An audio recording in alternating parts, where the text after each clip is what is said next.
This is by far one of my absolute favorite meals because it is so delicious and actually really easy to make and prep up.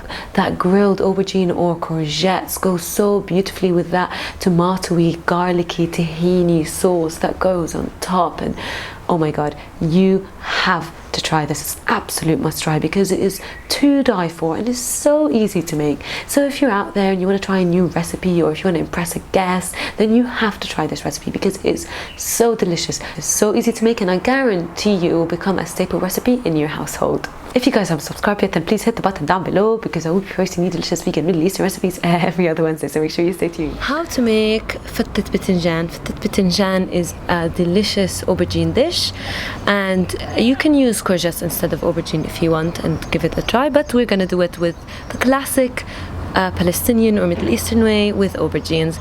This is my mama and she's gonna teach us all how to make fattet bitinjan. So first we want to start with the aubergines, and we want to peel them and chop them. And how many aubergines do we need? It depends how many servings you have, Jude. So how much would you recommend for a tray of fattet? For instance, today we are going to use 7 medium size, or small to medium, yeah. Yeah, so if you get a really fat one, maybe you only use 4 or 3. 2 or 3, yeah. Mm-hmm. Okay, brilliant. So let's get started. Yeah. I'll start with peeling. Mm-hmm.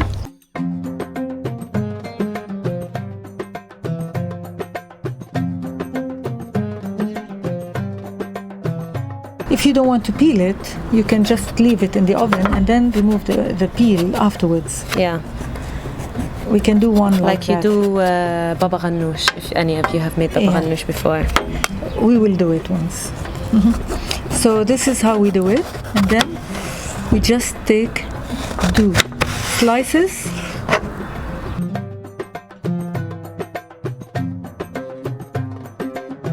And it's easier to get like 2 big ones so that you can do it, and yeah, less peeling. With less peeling, yes, that's true.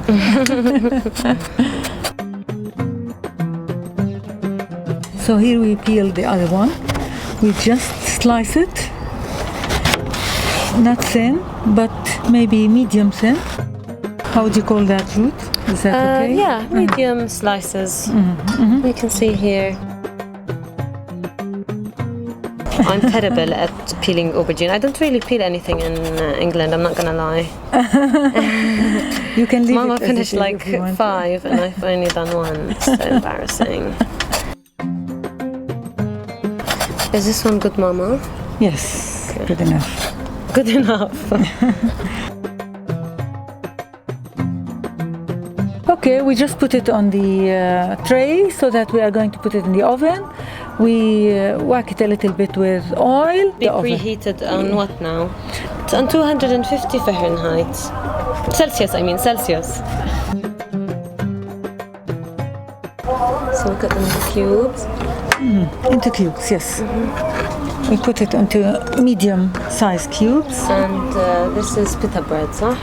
This is pita bread, but it's it's gluten-free. It's gluten-free, yes. Mama's gluten-free.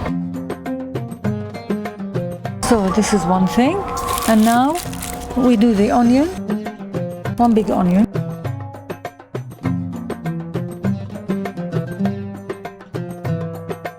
Onion are ready. Same thing with the tomatoes. We have 2 tomatoes. So you want 2 tomatoes and you cut them into slices? Yes. So we just peel the garlic.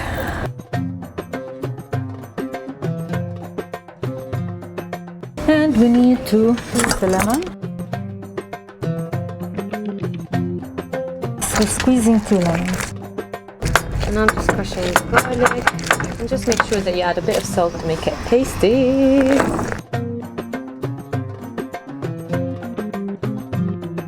Alright, now done with the preparations.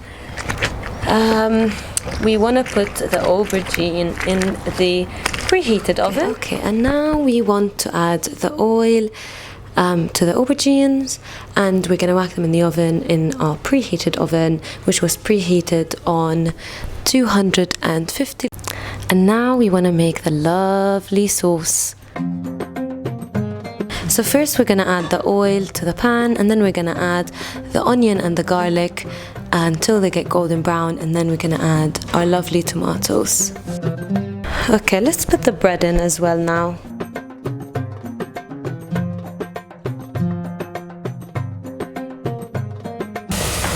And now we want to add the tomatoes.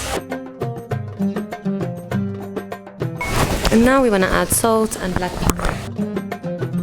I know what you're thinking, what a mega salt crusher. You want to add tomato paste. How much, Mama? 1 big spoon of tomato paste. I thought I would give you a closer look. So now that we've added the onions and the garlic and they've gone a bit golden brown, then we added the tomatoes and the tomato paste and a bit of water. We're just going to let it boil, cover it up, and really going to leave it to boil for how long, Mama? 10 minutes. For like 10 minutes. While we wait for this to be ready, we are gonna start with making the last element of our meal, which is the garlic, yogurt and tahini sauce. Of course, vegan yogurt that is.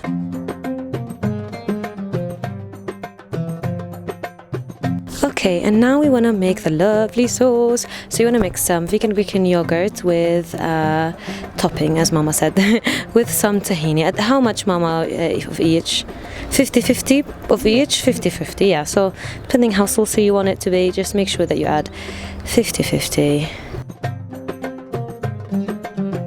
And we add some lemon. So the lemons that we've squeezed.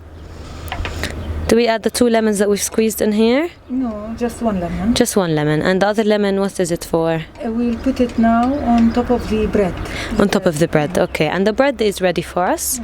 Once it's gone crispy and brown, you take it out. Make sure you don't burn it. Keep your eye on it. It usually takes about 10 minutes, Mama, would you say? Yes. Here also we need to add some water. If you can bring in some water. Of course. And the garlic, we can't forget the garlic. Yes, the garlic. So the 1 clove that we crushed, a big fat clove, we want to add that. So it's kind of like making a tahini sauce but with yogurt instead. Of course, if you can't find Greek style vegan yogurt, then it might be worth not adding it at all, because I don't know, I've tried the normal yogurt before and it was quite sweet, so it definitely didn't go with that lemony savory taste of tahini. Yeah, so this is the texture that you want it to be. You want it to be quite runny, but not too runny that it will still hang on to the lovely aubergine bread and rice. So make sure that you've also made rice separately. You can learn how to make rice the Palestinian way in the link in the description below. Or if you have rice left over, you can always use it. Yes, exactly. As Mama said, if you have rice left over, then you can just use that.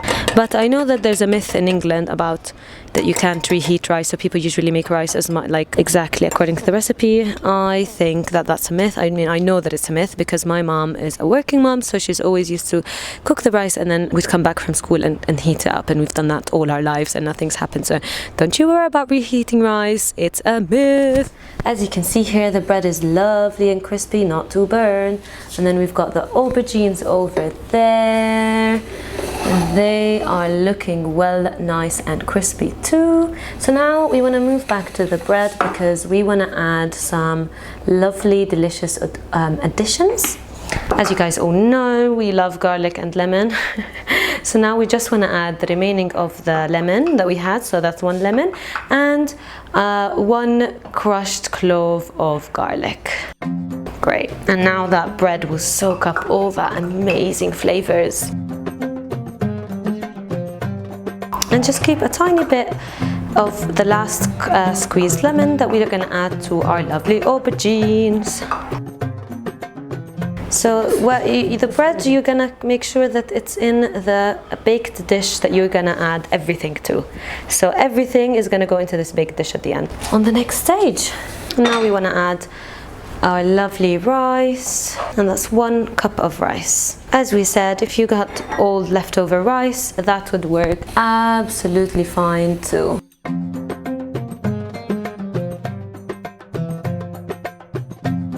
And now the next layer is the aubergine, or if you want to use courgettes, you can also use courgettes, just because I know not everyone loves aubergine.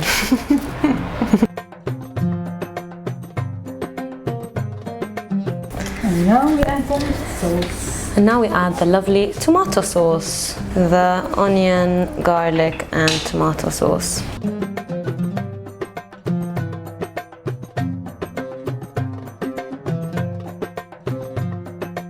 And now we want to put our lovely tahini and yogurt sauce on.